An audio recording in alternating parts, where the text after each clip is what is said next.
This is actually my hope for this quarterback room. Jeff And Phelps' hope. well, I'm gonna make you mad. My hope is Kenny Pickett, Dillon Gabriel, Shedeur Sanders. Okay. And you could flip the 2 or the 3, depending on which rookie ends up finishing the best when the preseason's over.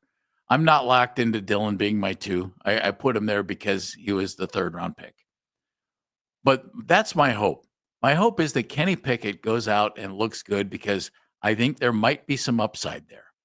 And I want to find out. And I don't have Joe in that group.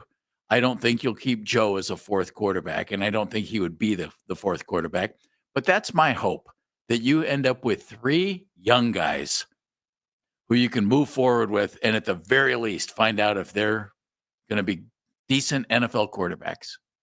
All right. So my hope would be I like Flacco better than Pickett. I'm not going to lie about that. That's just personal choice. We know. That's okay. But look, if they decide that it's Pickett, then, cut Joe loose. Just cut him loose. So I just want to see one of those 2 veteran quarterbacks on this team and then the 2 rookies. And so my hope is that. And really, I want to think long-term on this. So my hope would be that Flacco can step out, win some games early on, make us hang on and think that this team could be again, this is hope. This isn't reality. Hope that this team could have expectations of playing beyond week 17. And then somewhere in the background, Gabriel and Sanders are getting ready. Now, if for some reason that doesn't work out and it goes sideways, that same hope has one of these 2 young rookie quarterbacks battling it out. Or maybe we're watching these 2 guys battle it out, for the last 8 games of the season to see if it's worth it to hang on to one of them for next year so you don't have to draft a quarterback. Dana, what's your hope here? My hope is that a veteran quarterback comes in the first 8 games of this season and looks fine. Looks passable, that it takes off. I would love for them to be one of the 2 guys who is here. Do they have to win? Be nice. Just be watchable. That'd be all. Just be watchable. Don't embarrass us. Yeah, don't be embarrassing. Just be watchable. That's pretty much where my bar is right now. Just play watchable football. And they do that, and we get to about the bye week and go, all right, let's yank the ripcord on one of these younger guys, and let's see what they can do. And by the end of this season, we are looking at either Shedeur Sanders and Dillon Gabriel and saying, that's the quarterback of the future. That's the quarterback for 2026. We can use these 2 first-round picks to go get a world-class wide receiver and a world-class corner, or a world-class pass rusher, or a world-class left tackle, or whatever hole will be there at that point, to go add more blue chippers to this roster. That would be my hope. My caveat to that hope on top of it is that the 2 of them, the 2 rookie quarterbacks, then don't look good. So then that way we have a for sure answer that the hope of that quarterback of the future is in the draft in 2026. And you have a for sure answer. That's my hope. I don't want murkiness. I don't want cloudiness. I don't want to live life going, well, they might be okay. Maybe they just need more time. If you don't mind me saying so, and I think you probably think this too, correct me if I'm wrong, your scenario and your hope is really unlikely. I would be stunned if either of the rookies and maybe Kenny Pickett look good enough to make you think we have a quarterback for next year. I would just be surprised. I don't think any of those 3 guys is someone who gives the organization the thought of, yep, we're thinking that we really have something here. I just don't get that feeling. Otherwise, you wouldn't have waited until the 3rd and the 5th to draft those 2 guys. And Pickett wouldn't have been available as easily as he was. Do you think you barely gave up anything to get him? Yeah, but do you think that Gabriel or Sanders, one of those 2 guys, will be here for the next 3 years? No.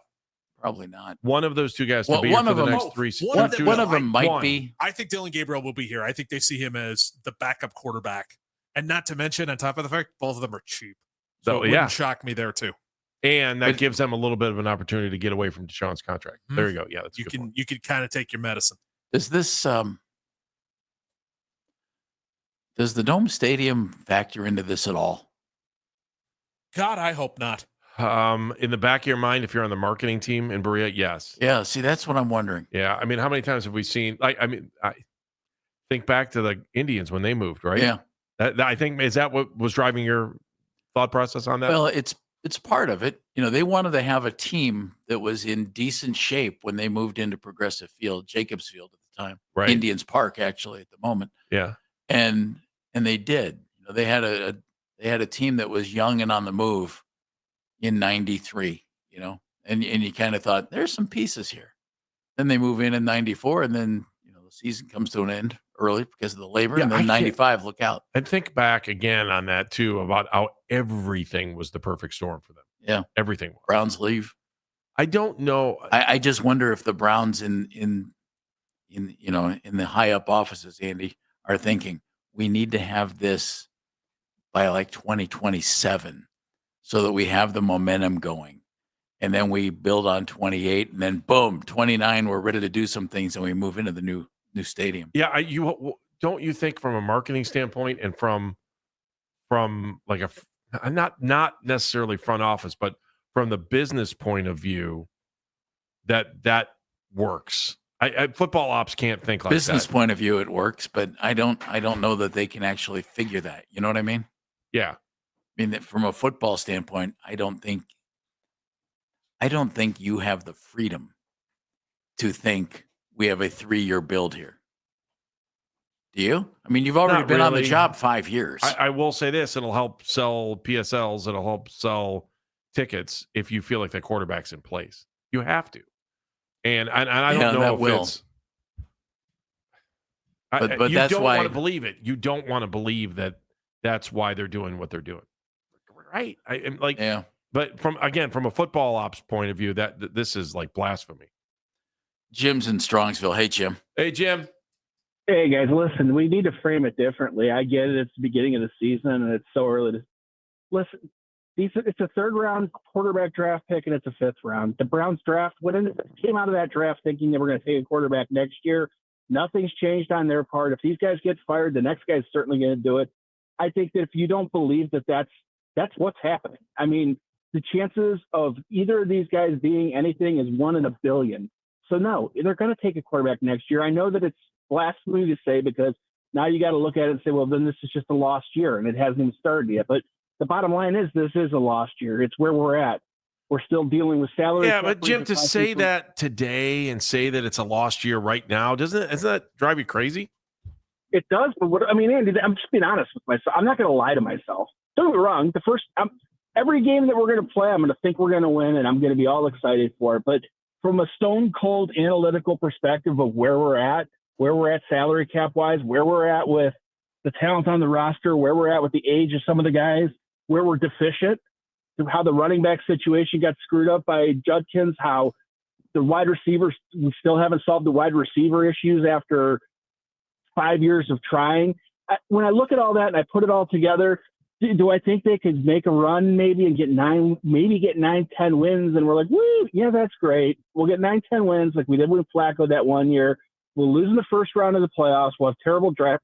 I understand, but I'm just saying the reality is they're not going to be very good. The reality is they are 100% planning on drafting a quarterback next year. I get that it's exciting. I want to see these young kids play because it gives you some hope or something to believe in. I believed in Charlie Fry. I believed in Deshaun Kaiser. I believed in, you name the late round, mid-round draft pick we took at quarterback. But the bottom line is 99.9% of the time, those guys are just nothing. Cody Kessler. So, yes, Cody, you name it, guys. I mean, so I want to be truthful with you and be upfront. Like, No. I know, I hate it. I hate it too. It sucks. Jim, I But mentioned we're earlier at. in the week, I can't imagine one of the quarterbacks on this roster playing well enough to make this team not draft a quarterback next year. I can't imagine that. I don't think there's a level that they could play at to convince them not to take a quarterback next year. Jim, I agree with you. Thank you very much. Thanks, Jim. Unless, Andy, stunningly good. Unless somebody You is gotta jump off the stunningly page. good at quarterback, I can't imagine them not taking a guy next year because you're set up to do it next year in a draft where there's supposed to be some guys out there. And it pains me to say that. It pained Jim to say that. I can't imagine Pickett or Sanders or Gabriel being so good this year that you think, yep, we're sold? Now that's my hope. Yeah, but That's my hope, but I and can't this imagine. is nothing against Gabriel. I want the opportunity to see Sanders go out there and do whatever he can. And if he fails, he fails. But at least give him the opportunity to fail if it's not going to work. Well, as Daryl said, they all might get that chance this year.